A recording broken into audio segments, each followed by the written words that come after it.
Assalamualaikum warahmatullahi wabarakatuh. Perkenalkan, nama saya Eva Dina Bella dengan nomor NIM 2501061010133. Di sini saya akan mempresentasikan tentang arah dan tujuan pendidikan.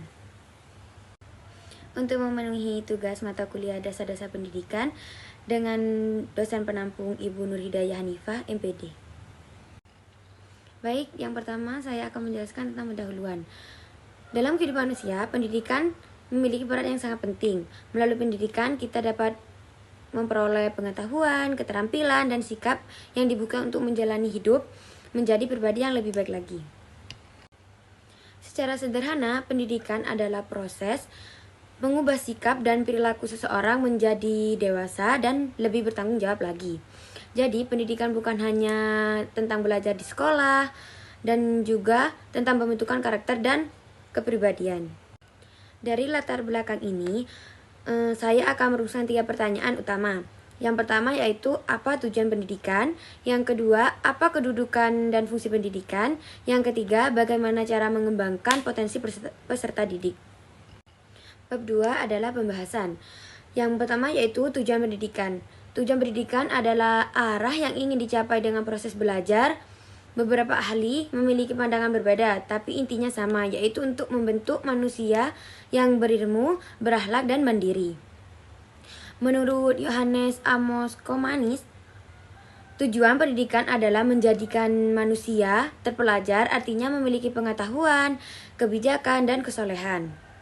Sedangkan menurut Jean-Jacques House, pendidikan bertujuan membentuk manusia yang dewasa dan merdeka, yaitu mampu berpikir dan mengambil keputusan sendiri tanpa bertergantungan kepada orang lain. Jadi, secara umum, pendidikan itu bertujuan untuk membentuk manusia yang berilmu dan berakhlak, mengembangkan potensi agar mampu hidup mandiri, dan mempersiapkan seorang untuk berperan dalam bermasyarakat. Yang kedua yaitu kedudukan dan fungsi pendidikan. Pendidikan memiliki kedudukan yang sangat penting dalam kehidupan manusia dan bangsa. Melalui pendidikan, seorang dapat menentukan masa depannya dan berkontribusi bagi kemajuan negara. Fungsi utama pendidikan yaitu sebagai sarana untuk mengembangkan sumber daya manusia dan sebagai proses pembentukan karakter dan kepribadian, dan juga jembatan menuju kemajuan bangsa. Dalam konteks Indonesia, pendidikan juga berfungsi untuk membentuk manusia yang beriman, bertakwa, berakhlak mulia, serta memiliki keterampilan dan bertanggung jawab sosial. Lalu dikaitkan dengan Islam, pendidikan adalah tarbiyah, memiliki kedudukan yang sangat tinggi. Melalui pendidikan kita membentuk insan kamil, yaitu manusia yang seimbang antara akal, hati, dan amalnya. Yang ketiga yaitu pengembangan potensi peserta didik.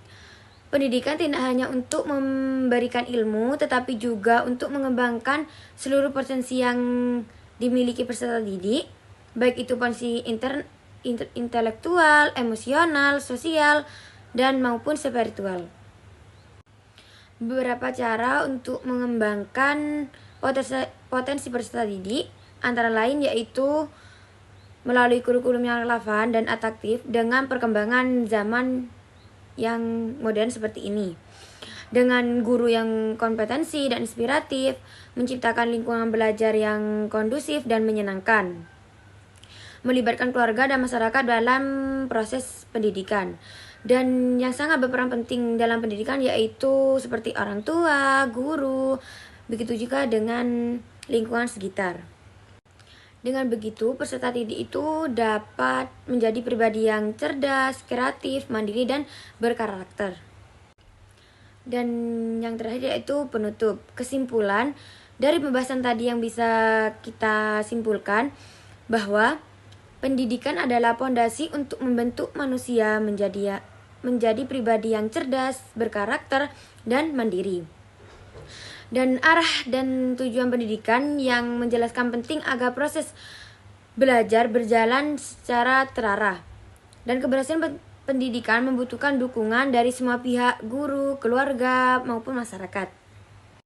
Dan saran yang bisa diambil dari arah dan tujuan pendidikan terus diperhatikan dan dikembangkan sesuai dengan kebutuhan zaman agar pendidik itu tidak hanya mencetak orang pintar tapi juga manusia yang berakhlak juga bermanfaat bagi sesama. Demikian presentasi yang bisa saya sampaikan mengenai arah dan tujuan pendidikan.